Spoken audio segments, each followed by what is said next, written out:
Hi guys, my name is Delta Miner. In this video, we will finally find out who is the richest video game character. In the last episode of this trilogy, we ended off at the 11th character, being Villager from Animal Crossing. If this is the first video you've seen, you can watch the previous two videos linked at the end of this video or in the description where I explain the premise of the video and how I do my calculations. With that out of the way, let's jump right into the top 10 richest video game characters.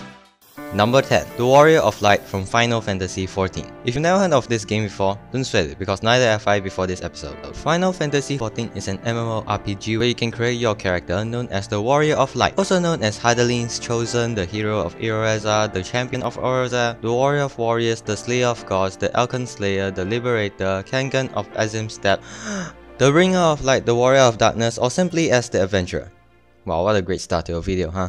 Long story short, the most profitable way to play is choosing the miner class, as by mining for effervescent water and element, which each sell for 1000 gils, you can make 750,000 gils in a single hour. But a day in game is 70 minutes IRL, so the time scale is an odd number of about 20.57. Anyways, that hourly wage of 36,458 and 1/3 gil can help to give you a total of 2,957,572,913.96 gils. Now from the last video, it had already been stated that gils in Final Fantasy XIV are worth 7.6 cents. And just a reminder, all spreadsheets of currency conversion rate calculations will be listed in the description if the calculation is not directly stated in the video. Now plug that bad boy in and the Warrior of Light, or whatever you name your character in this game, can retire with $224,775,541.50. At number 9 is the game Rollercoaster Tycoon 2, a game where you run a roller coaster park. Kinda makes sense that you make a lot of money off of that. Now I'll be honest, Rollercoaster Tycoon is the one where I'm genuinely the least sure about in my calculations because I've never played this game before and there isn't much information online on making a lot of money in Rollercoaster Tycoon 2 in a small amount of time. The best item I can find of that is by user Lord Marcel, a Rollercoaster Tycoon player, which is posted on Reddit. As shown from his picture, it is a predestined park, or not, again, I don't have much experience with the game, which currently has $8,231,563.60 in the bank, and a monthly revenue of about $532,103.10 a month. We can easily count it out until the 46th year for retirement, which would be $226,393,832.60. A dollar in Rollercoaster Tycoon 2 is actually quite close to the real life dollar, being worth $1, 19 1/3 of a cent in real life, giving us $270,163,309.20. Now again, this may not be the most accurate nor the most optimal profit in RCT2, so if you have a much more profitable park design, do let me know. At number 8 is Carl Johnson from Grand Theft Auto San Andreas. Now this one's quite a classic game, I do say so, but I'm not here to review the game, I'm here to tell you how much you can make in the game. And for that, the best way to make money quick in this game is by completing the story mode, which can be speedrun, by that I mean casual gameplay, in about 31 hours according to howlongtobeat.com, which can be counted as about a year's worth of hours in game. After whooping the ball ass out of town, God, I'm so immature. After whooping the ballast out of town, CJ would already be loaded with 488,900 Indian dollars. Then after that, the fastest way overall to make money is by killing drug dealers in the game. And if you're in the Get to Us district, you can get yourself 300,000 per hour, which is 5,000 per in-game hour on average.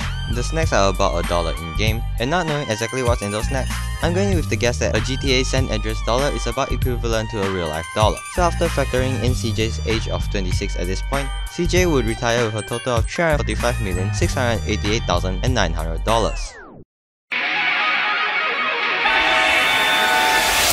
At number 7 is Pokemon Trainer from Pokemon Sword and Shield. Put on that pop Pokemon music.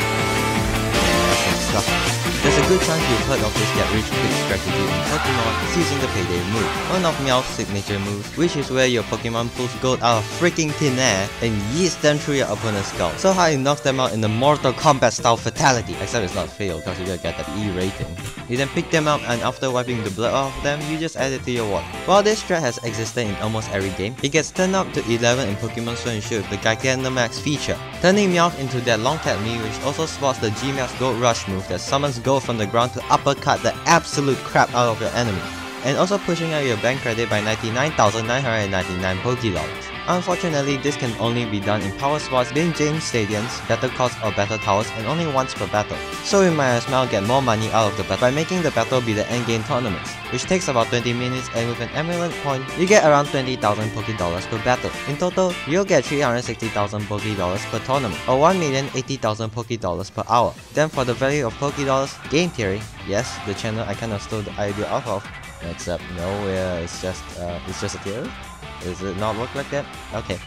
Covered this in their video that an in-game item called the Mikusuore, which English translation is called Lemonade, while a better translation would be Mixolate, is sold both in-game and real life at 350 Poké-Dollars and 150 yen respectively. So using yen as a bridge, a Poké-Dollar would be worth 4.1 American cents. For the final part in this equation, the Pokemon trainer begins their journey at 11 years old. Again, hopefully not child labor, and Pokemon game's day-night cycle is in sync with real life. Hence multiply those numbers together, and Pokemon trainer will have made 100,660,032,000 Poké-Dollars at retirement, worth 412,707,312 United States dollars. Now all we need to do is figure out what the law says about letting your underage child exploit animal abuse for money without adult supervision.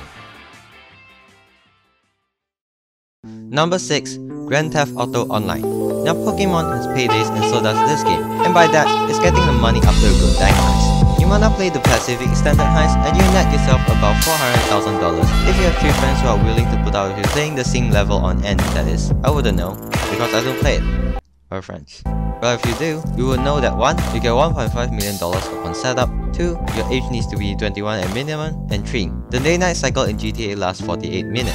So we just need to multiply, divide and add those numbers together and you will have $1,014,086,666.67 when your in-game character reaches 65 years old. The spreadsheet says however that each one of these dollars is worth another 20 cents, totaling up to $1,260,904,000, marking our first billionaire. I did say crime pays well, didn't I? Number 5 is Rex from Xenoblade Chronicles 2. If you aren't the few people who've heard of this franchise, they recently got a character in Smash Ultimate, except it's not the main character, he's instead the other guy that comes out during your taunts. Kind of a weird decision that they would insert the companion instead of the main character as a playable character if you ask me. Roasting a fictional character just because I've never heard of the games aside, the faster way to get Gs, the currency in this game, is to salvage for premium cylinders at the salvage point near Jubilee Gate. On average, you will find yourself about 1.8 million Gs in 10 minutes. With that and the timescale being a second to a minute in-game and Rex being stated to be 15, child labor again, we can calculate that for up to 15,534,000,000 Gs. With that, Gs are worth 10.3 cents, so that would be $1,600,002,000 in real life. Number 4 is yet another RPG, Final Fantasy VIII, where you play as Squall Leonhardt. The fastest way to make gills in this game is apparently selling tents? No joke, selling tents in this game is so profitable, you can get 352,500 gills in just 30 seconds. Yes, what you do is purchase the tents from the shop owner, then use your refinement ability to turn them into mega potions, then sell them back, in what is possibly one of the biggest scams in history. And similarly to Final Fantasy VII, there's no canonical timescale, so knowing that the game takes place over 12 days and takes about 64 hours to beat, this gives a timescale of 4.5. The other time variable, Squall Leonhardt's age, is 17 years old, so that calculates up to 761,200,000 gills. Then again, using the same method as shown in the last episode, Final Fantasy VIII's currency is worth 2.17 cents. Hence Squall Leonhardt's net worth comes out to $16,899,335,040. We're finally at the top 3 richest video game characters now. And you know it because this is no longer just talking billions, this is trillionaires. Number 3, Eggman from the Sonic series, renowned scientist and eco-terrorist in 1991. Someone really needs a better way to cope with their midlife crisis. Never mind. I'm sure you know Eggman. He's one of the most iconic video game villains after all, and like any good villain, Eggman flaunts his gargantuan wealth by using them to make fun stages for the hero to completely destroy. There are a total of 7 stages in Sonic series which feature an industrial zone owned by Eggman, All Ocean Zone, All Desert Zone, Casino Night Zone, Casino Forest, Casino Paradise Zone, Casino Park, and Casino Street Zone. And we know that they are owned by Eggman not only because they are completely overrun by Eggman's badniks, the casinos are themed around Sonic and Eggman, so there's an addition of unhealthy obsession and narcissism issues onto the diagnosis. Going back on topic, without knowing exactly how large these oil rigs are, let's just take the average oil's annual profits of $35,904,333.80 for each of them. See spreadsheet in description. And similarly for casinos, the average casino in America has an annual profit of $200 $430,159,785 per year from its gaming department. But that's not all, as many games also include some form of a space zone, which are equally filled with Eggman's inventions. It was a little harder for me to figure out the economical value of Eggman's space vehicles, along with the various spaces Eggman resides in, but seeing that Eggman uses them to house and produce large amounts of weapons and robots, albeit specifically to defeat a hedgehog,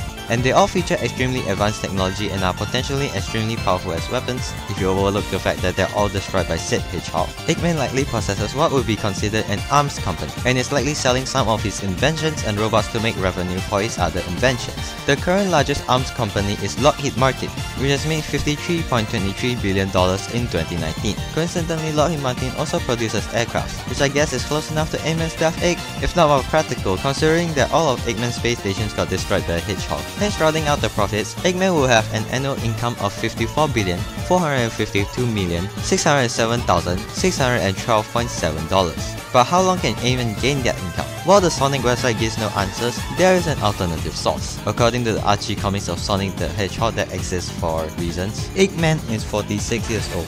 With this information, Eggman will make $1,34,555,544,641.30 on retirement. And remember, he gets to keep this all to himself, because he has robots who should help him to run everything for him without pay, unless there is a robots worker union.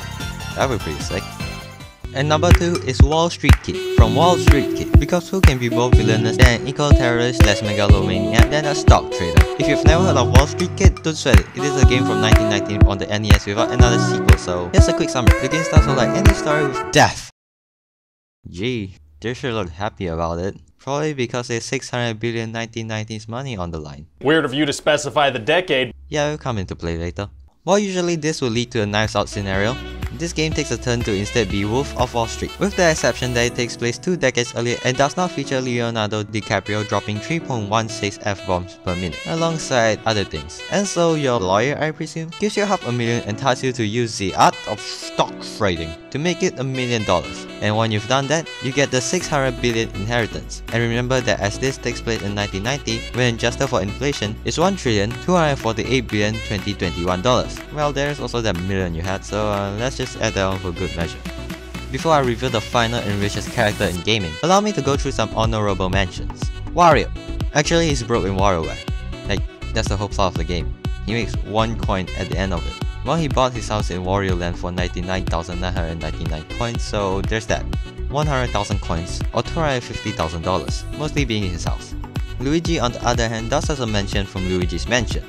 Except, you can't sell that, because it's a haunted mansion which probably has had a couple of people die in it, and some of the bodies are probably still there, which leads to stigmatization of said property, meaning the property value will decrease tremendously. Which is fair, who knows how long these bodies have been there. They're probably stinking out the place, and everyone knows that these smells are darn irremovable. The diamonds and gems you do get from these dusty cabinets don't help much either. The gold diamond is only equivalent to 4,000 coins, or 10,000 real dollars, which is not only incredibly underwhelming for a diamond the size of your head, and that's the most expensive item in the game. Even if Luigi manages to sell such a mansion, he would have barely 160,000 coins, and a net worth of $395,946.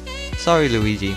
Looks like you are player 2 this time. Or not even, because Donkey Kong, the tie-wearing gorilla, has more than Luigi and Wario combined back in the 1981 Donkey Kong game. Assuming this hut is a cone at about 15.32 meters or 50.26 feet tall, and about 11.85 meters or 38.88 feet in diameter, and an average banana volume is at 156 cubic centimeters or 9.5 cubic inches, there are about 3,613,068 bananas in this pile. If he sells them to the market somehow, he will be taking home $686,482.92. And now, at number 1, the richest character of them all, the Mensa Musa of gaming, the raccoon who won the game of Monopoly, Tom Nook. In fact, he's so rich, I bet most of you already saw him coming in the first place. How? Is the question. Enter Animal Crossing New Horizons. In the newest Animal Crossing installment, Tom Nook's newly established real estate development company Nook Inc. sends you out with a deserted island getaway package. And it is quite literally a setup, as you are instantly 49,800 bells in debt, which you somehow don't even have a concept of. Of course, Tom Nook in his benevolence hires you as a worker to pay your debts and provide for yourself. Now you're stuck here to live the rest of your life on this island working for Tom Nook, as well as luring new villagers to fall into the same debt as you did, in what is perhaps the most fun and family-friendly MLM that ever existed. Unless you get Ronnie the hamster apparently. To be fair, that hamster will rank very highly on top 10 most punchable faces in game. After fully upgrading your house and inviting 10 villagers, you have made Tom Nook a minimum of 6,765,800 bells just from the houses alone. You may notice I count each villager as 103,000 bells and didn't include the 49,800 entrance fee you would get. That's because Tom Nook does include the Nook phone he gives you in the build, and knowing phones coming from which companies, cough cough, they are really expensive, and also Animal Crossing villagers likely have prepared more of the requirements prior, which will mean they will have a completely different entrance bill, which I'm not sure how to calculate, so I just ignore that then. However, there is still the question of the island itself. Whenever you invite a new villager to your island, you will need to prepare a 4x5 unit area of land in preparation for their new house, which costs 10,000 bells for some reason. But that does provide us the standard price of a square unit of land being 500 bells. The average island is 80 units wide and 96 units long, which would be worth 3,840,000 bells. In short, an island upgraded to the brim is worth 10,605,800 bells to Tom Nook. That will certainly make Tom Nook a multi-millionaire in-game, you may say. But you said he's a multi-trillionaire, Dr. Miner, what's that about? Well, hypothetical impatient viewer being called out as a transition. Another one of Animal Crossing's gameplay features is visiting other players' islands through the internet, which not only means that every one of these islands exists in the Animal Crossing universe, since one can hypothetically visit every single island, that is with the island player's consent. According to top selling title sales units data released by Nintendo, as of June 30, 2021, Animal Crossing New Horizons has sold about 33,890,000 units. And remember that every island is provided by and belongs to Nook Inc., making the net worth of Nook Inc. and by extension Tom Nook himself worth 359,430,562,000,000 bells, which even with the low 1.5 cents value of bells remains at $5,391,458,430,000, placing him well above every other character on this list. However, before I end off this video, I would like to show how big of a number $5.4 trillion is, and that actually is a lot more terrifying than it seems. First off, Tom Nook is not just richer than any other video game character on the list, he is richer than all of them combined, taking up 70% of the total wealth. But let's step out of video games into the real world, and comparing to real people, Tom Nook's net worth is equivalent to the top 150 billionaires' net worth combined, which if we take what the Global Wealth Report made by Credit Suisse to be true, this $5.4 trillion is also 1.4% of the total global wealth, while being 20 million times of the average American retirement net worth. Nook Inc.'s market capitalization is barely less than Apple, Microsoft, and Amazon combined, and Tom Nook will be able to buy his creator's company 53 times over if he wanted. If we were to lay every dollar on top of each other as a stack with no egg in between, that stack would be 578,865 kilometers or 359,691 miles long. If there were a highway with a speed limit of 100 kilometers per hour or 60 miles per hour, it would take 241 days to drive from one end to another. The longest highway on Earth is the Pan-American Highway, which begins in Prudhoe Bay, Alaska, passing through Canada, United States, Mexico, and Central America, and it is only 19,000 miles. The Nook Money Highway is approximately 19 times that. In fact, screw Jeff Bezos trying to build a rocket to space, this stack is so tall it reached the moon and make 50% of the way back. Granted, the stack will definitely fall over due to varying gravity fields, space debris, or just unstable stacking. But since we're already talking about using space to quantify wealth, remember that Tom Nook has nearly 34 million islands. So how much land is that? Assuming each square unit of land is 1 square meter or 9 square feet approximately, that's a total of 260,275.2 square kilometers, or 100,492.8 square miles, which is almost as large as the combined land area of the UK, or 0.1755% of the Earth's total landmass. But not even close to the amount of land owned by Queen Elizabeth II herself, who owns 27 million kilometers of land, making her the world's largest non-governmental landowner. Just thought that would be interesting to know. Now usually, when we look at people so successful, we want to know how they got to where they are, and try to learn something from them. So how did Tom Nook become so rich? Is it through hard work? Being able to make good business decisions? No. It's slavery. You may think that calling working for Tom Nook slavery is going too far, but think back to how you entered the island. It starts out as a simple getaway package, except Tom Nook only informs you of the 50,000 bell debt after you set up camp, which is evidently not mentioned up front during the purchase of the getaway package, since one of the dialogue options show that the player may not even know what the bell is. Sure, he does then provide you with a job and no due date for paying back the debt, and 50,000 bells really ain't that much, but that's only a method to further manipulate. Firstly, he introduces Nook Miles, a completely new fake currency which allows him to make you do labor for him while you have completely no idea how much you're earning for your labor. He makes you pay for everything from building stairs to preparing land for other villagers, which by the way is making him money. And all he does is gives you a small amount of his made up allied points. Being both your employer, landlord and owner of the island services, Tom Nook has complete control over not only your income, your housing and your spendings, he also controls your information and where you can travel. Remember, you never ever get a chance to go back to the mainland. Transport only sends you to other islands owned by Tom Nook. Your parents write letters to you, yet they never reply to the letters you send them. Tom Nook is cutting off anyone who enters his island from the outside world, so that they will stay on his island. As such, even while pressuring you to do any work for him, that's the only thing you can do. You will need to spend money on food and supplies after all, and more often than not, you will need to buy it from him. Nintendo?